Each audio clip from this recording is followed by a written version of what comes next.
Buenos dias, guys. Happy Tuesday. I know all of us are probably feeling a little bit slow and groggy this morning.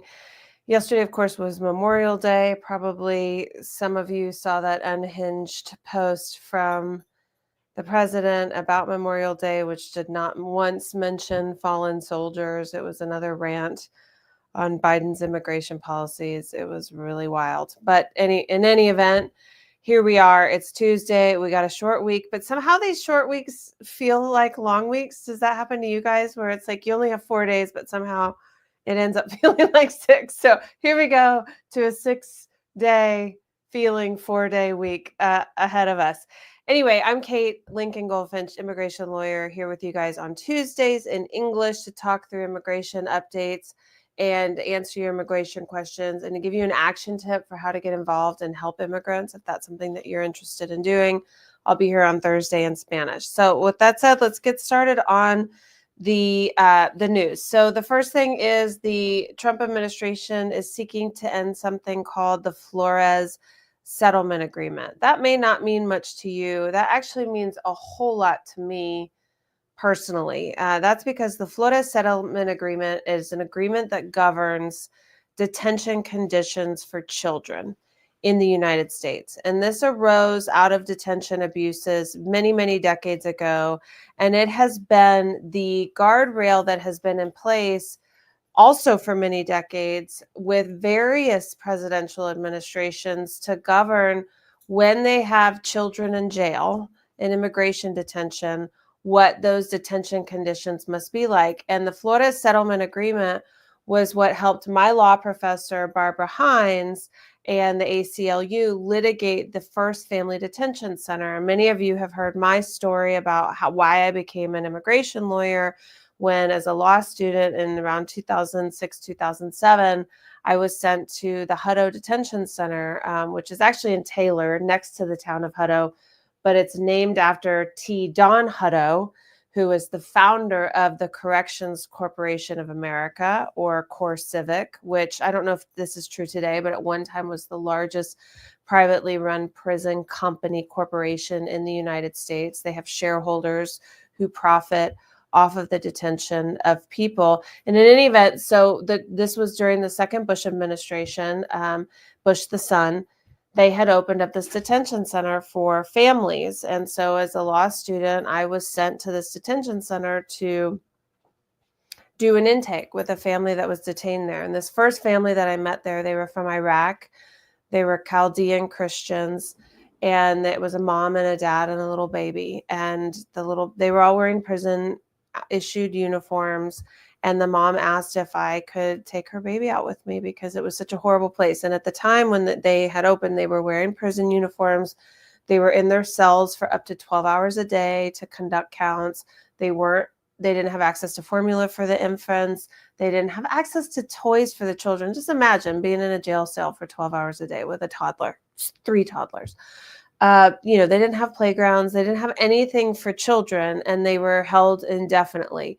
And so my professor, Barbara Hines, who is just a legend, she brought a lawsuit against the Department of Homeland Security and CCA, the Corrections Corporation of America.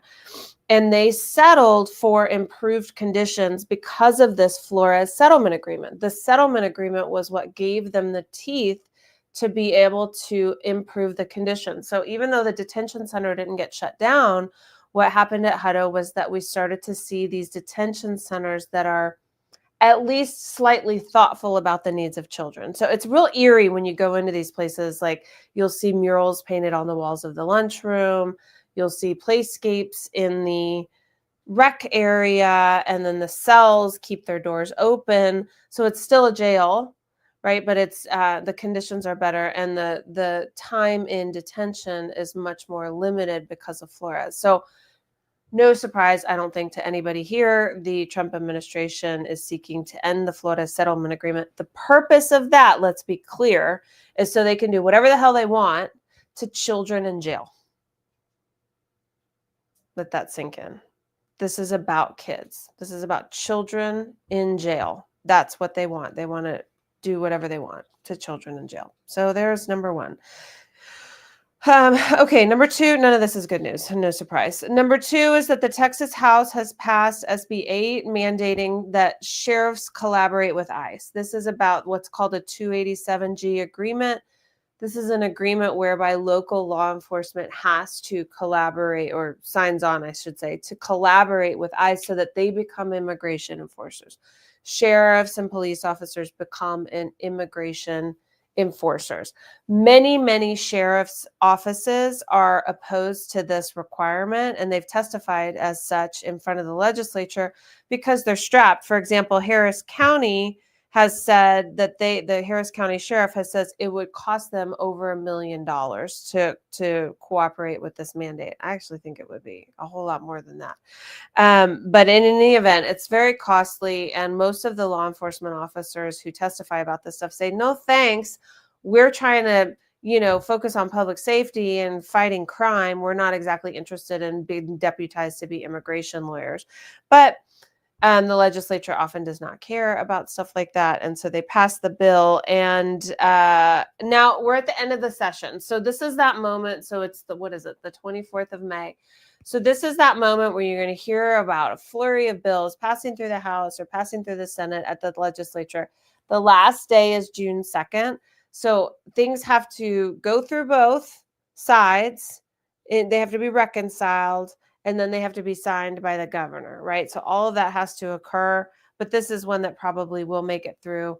What that's going to mean for us in Texas is that sheriffs will all of a sudden, all over the place, probably be enforcing immigration laws, which is not great for public safety because it means that immigrant communities, or really frankly just brown people, right, who are not immigrants, all of a sudden have even less trust of law enforcement. They do not want to report crimes. They do not want to be witnesses. They do not want to cooperate with law enforcement. No, thank you. I do not want to talk to you. Right? So that's the result of stupid laws like these coming out of the Texas legislature. So we'll be watching for that. It's not final yet. Still has to go back through the Senate and be signed by the governor, but that's one I think we probably could see if it made it through the House. Another note is that the Western District of Texas, which is the federal court system in the Austin area, has 334 new immigration cases. That's a lot. So that just shows you the uptick in enforcement that's occurring in the Central Texas area. So Austin, no surprise, is seeing a lot of immigration enforcement. One case that a lot of people were talking about is the case of Denise Barra Vargas. She and her 3 children, 2 of whom are U.S. citizens, were detained and deported within mere hours, despite outcries from the community and advocates. And then also the last note is that Austin schools and communities are addressing fears related to immigration enforcement, especially after federal agents have conducted operations in the area. So there's a lot of that going on. Then another note, and I don't think that we talked about this last week, or maybe we did, was that ICE is detaining people at immigration courts. Let me touch on that again, even if I didn't already touch on that.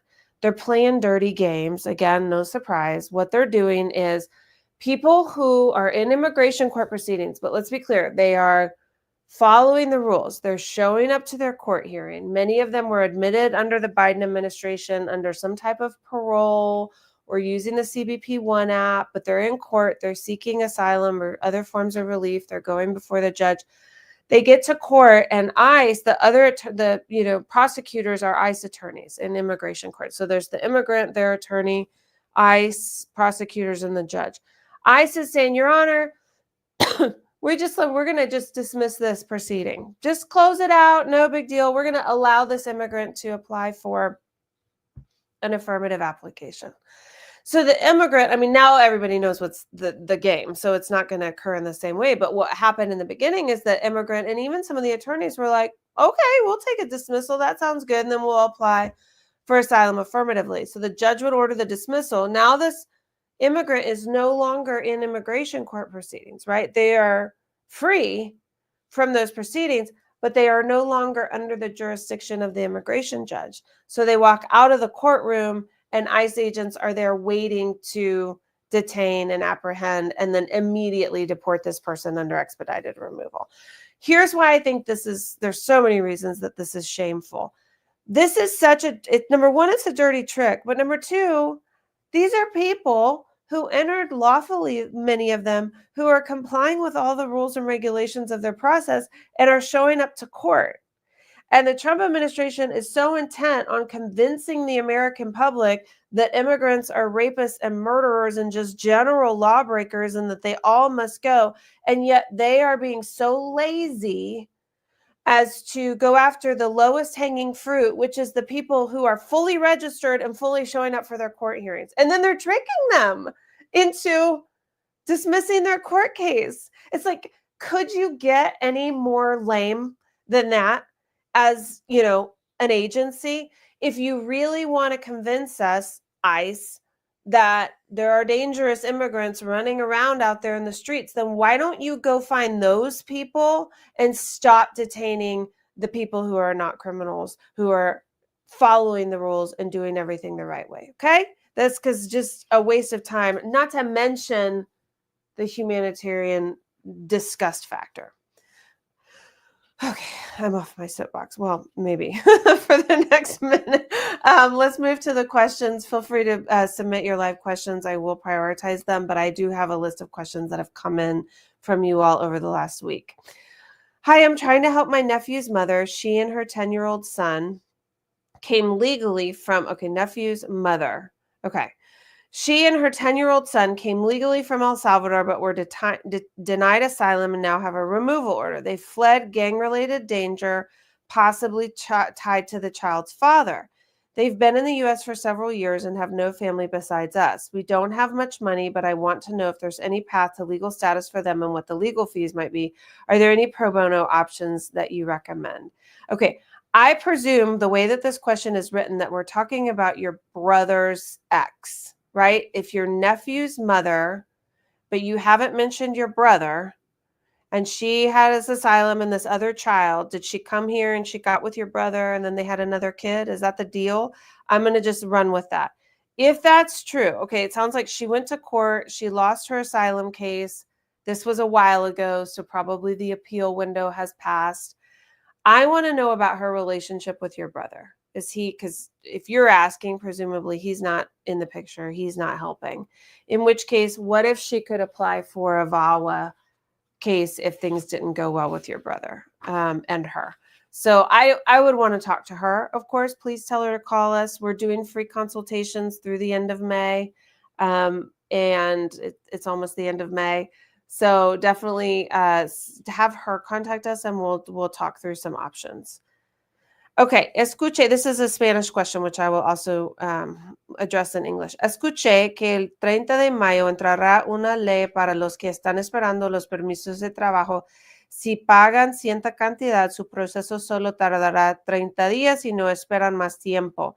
Gabriela Rodríguez, esto no es verdadero. No hay una nueva ley así. Lo siento. This is somebody who heard a rumor that on May 30th, there's a new law that says people who are awaiting work permits can pay a certain amount and then only wait 30 days for their work permit to arrive. That would be nice. It's not actually true. In some employment-based cases, you can have premium processing where you pay extra to have your case move more quickly, but that's only in employment-based cases. And even though we'd love to have them in family-based and humanitarian cases, they don't exist. Can I get a visa if my family is in danger in my home country? So getting a visa, so let's talk about visas. Visas are temporary permission to enter the United States. And there's a whole lot of different types of visas. There's student visas, the F1 is the most common. There's employment visas like the H-1B, there are the L-1A, lots of TN. And then there are humanitarian visas. And then, of course, there's tourist visas. And so when people are applying for their visas, they're abroad and they go to the U.S. consulate or embassy abroad. And what they do is they try to convince the U.S. embassy that they merit a visa to enter the country, the number one thing that the embassy is looking at is, are you likely to comply with the requirements of your visa? So for a tourist visa, for example, are you likely to only come and visit and then go back home?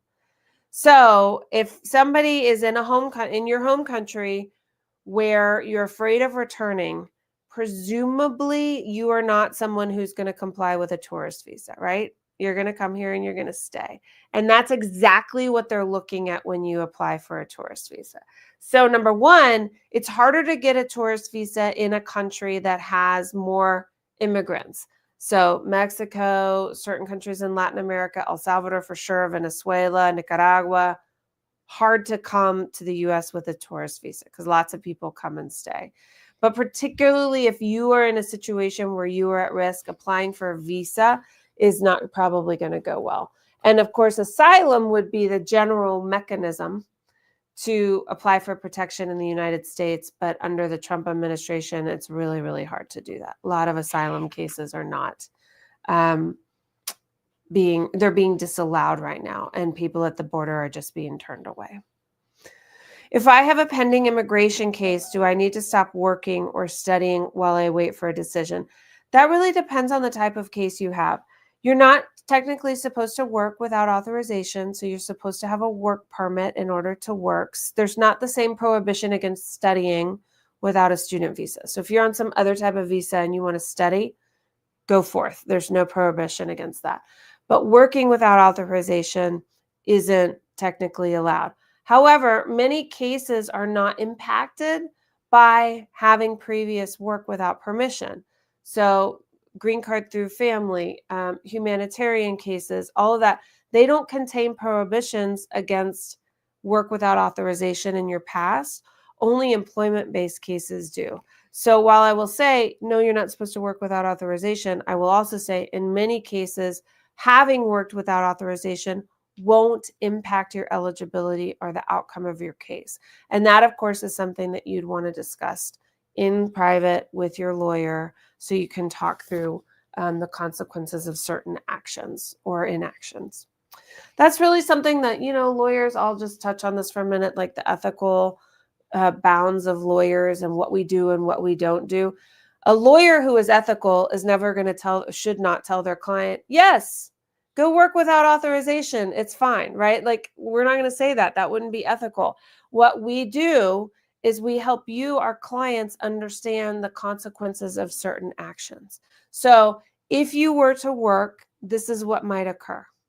And then you make the decision, right? But these are things, of course, that you would want to discuss in a confidential consultation with a lawyer so that you can tell us everything. It's not so that we can say something to you that we wouldn't say elsewhere. It's so you can tell us everything and it's in the vault. Just like doctors, lawyers have confidentiality.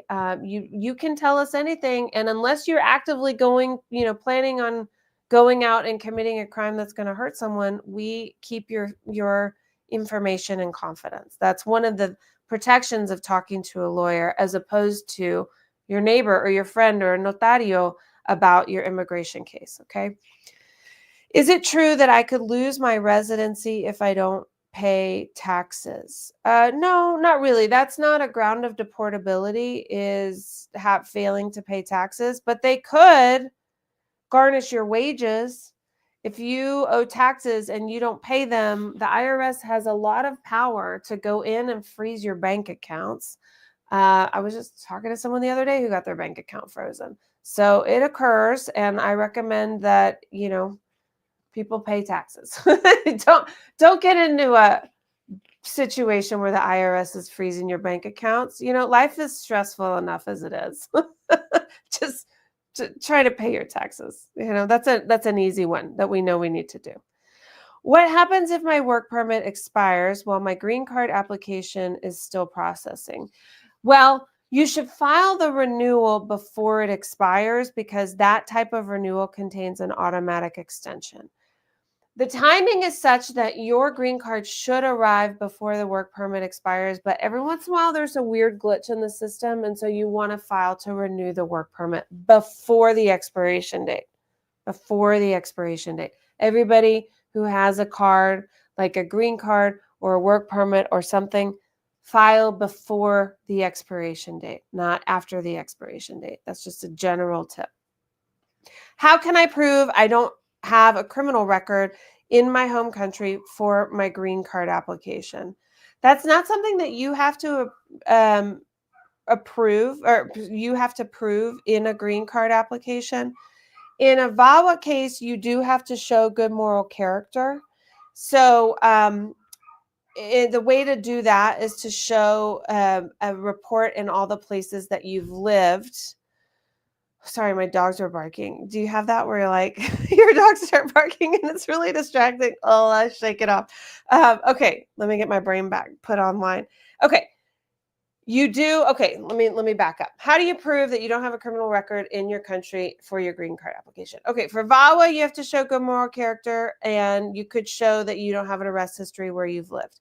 In some consular cases, you have to show no arrest history, and there are ways in each country to get a report that show that you don't have a criminal history, and each country is different. Whatever agency issues you that report is different in every country. The place to go to look for that information is the Department of State visa reciprocity tables. Message us if you need help with that.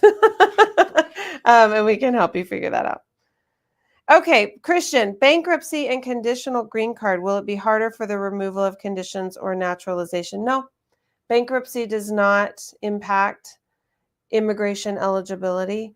There was a blip during the first Trump administration where they did heightened data gathering for the, it's called the public charge rule. When someone's getting a green card through family, they have to prove they're not going to be a public charge. And usually the only way we show that is showing the income of the petitioner.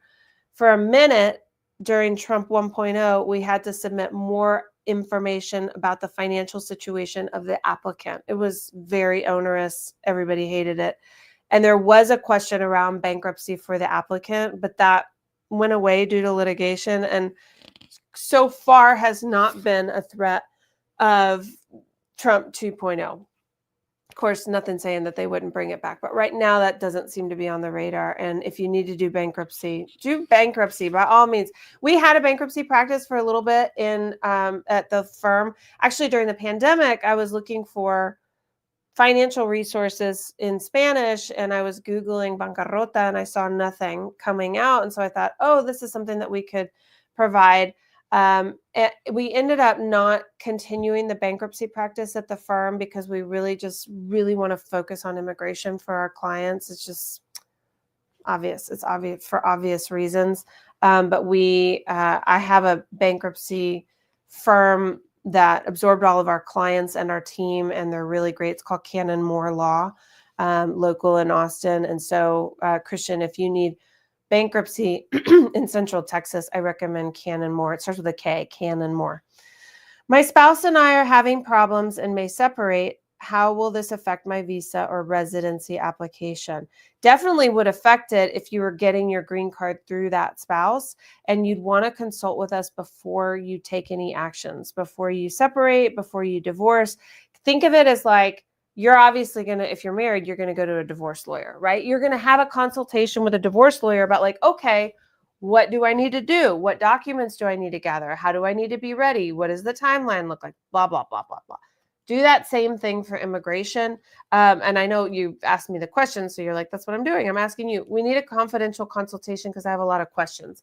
Are you married? Has there been abuse? Where are you in the process? Has your spouse already petitioned for you, et cetera? There's a lot that I need to know. But I'll say in general, there's often ways to still protect you and still get your legal status, even if you are separating, particularly if there has been some cruelty in the relationship, which doesn't necessarily mean physical abuse. It could be emotional abuse too.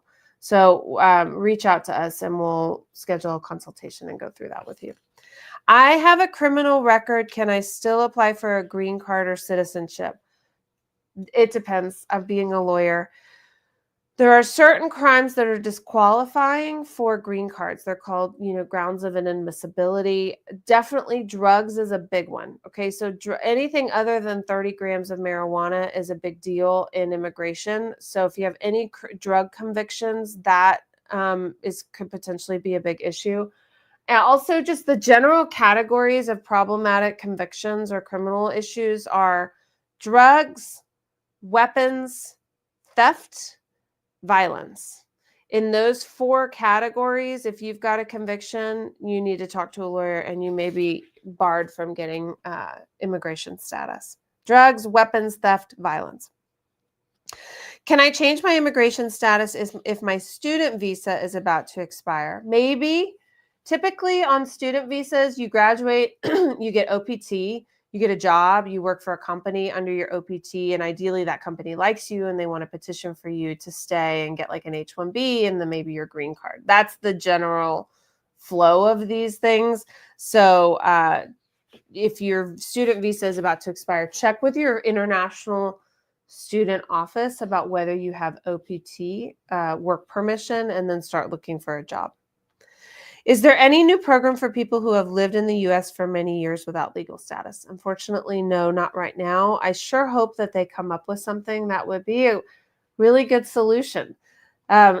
Recently, the Trump administration was talking about paying people to self-deport, which is like so dumb because we need immigrants in this country. We need people in our workforce. And instead, we could pay people to get work permission. People who are here without legal status could pay the government a fine to get a work permit, and we could gather money and maintain our workforce. So it only makes sense, but it would mean that the conservatives would have to start telling the truth about the need for immigrants in this country if we got immigration reform. So if they started telling us the truth, we would have immigration reform. Can I apply for asylum if I've already been living in the U.S. for several years? Yes and no. You can apply for protection. If you didn't apply for asylum and you don't qualify for an exception within that first year, then you're applying for something called withholding of removal, which is a type of asylum. It's just not as protective. Okay, so, but you can still apply for protection. You definitely want to consult. This is from Daniel. Yo tengo mi caso con ustedes. Por ahora todo va súper bien. Gracias. Gracias, Daniel, por el mensaje. Espero que todo sigue igual. Perfecto. Daniel says he has his case with us. And for right now, everything's going super great. And I hope that continues, that everything continues to go super great. That's the intention always. If not, send me a message. Can I become a U.S. citizen if I owe child support?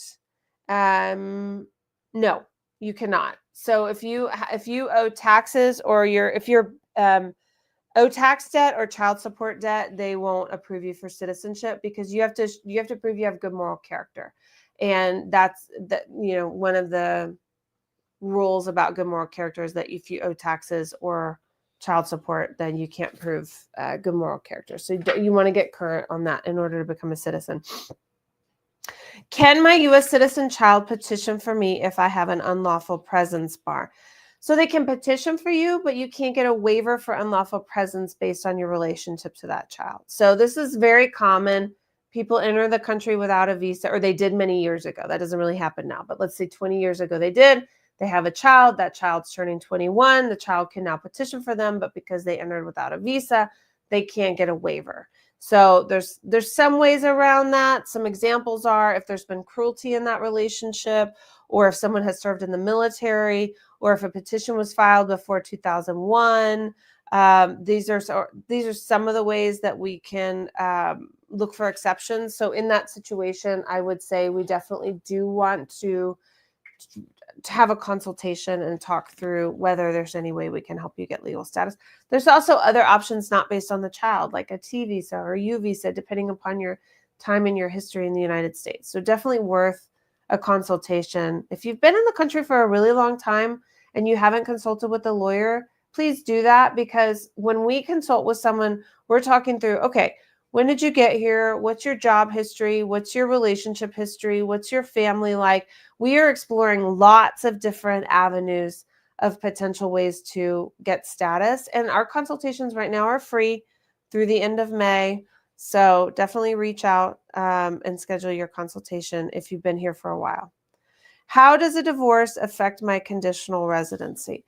So when you have conditional residency, that's the 2-year green card, that the typical way to remove the conditions is that after 2 years with the card, before it expires, you and your spouse submit a joint petition to remove conditions on the residency. And you attach new evidence that shows you're still living together in good faith marriage. Well, what if you've separated or divorced? There's some exceptions to the joint filing where it's a waiver, but you can say this was a good faith marriage, but it ended in divorce. And then you need the divorce decree and evidence that it was a good faith marriage up until the time of the separation. That's the most common. The second was that there was cruelty in this relationship, and you can be separated, still together, divorced. You don't have to be divorced for that, and you can file that one at any time, but you have to show that you've been subjected to cruelty. The third is that the applicant with the conditional card shows that you would suffer extreme hardship if you were returned to your country. That's kind of like an asylum claim, right? You have to show you're not safe or you can't return home for some reason. And then the last one is if the petitioner has died. So there are exceptions. I will say we have a very, very good track record in removal of conditions when the couple is separated. So try not to worry too much and just consult with us and we'll talk through it. Ok, Yari, yo nunca pasé por inmigración, metí la visa U y ahora tengo un número A. Aparece que perdí corte 2010. Hace 2 años metí caso de la visa U. La abogada cuando enviamos el caso también se envió el perdón. Ok, Yari, si usted lleva una deportación en la corte, debe mandar una moción inmediatamente a la corte para reabrir el caso, porque si llevas esa orden de deportación, inmigración la puede detener y deportar, y eso es urgente. So this is somebody with a U visa who also has a deportation order. ICE can pick you up when you have a deportation order. They can pick you up and remove you. So if you've got a U visa pending or the prima facie, file to reopen your immigration case now so that you're under the protection of the judge and ICE can't come and just get you.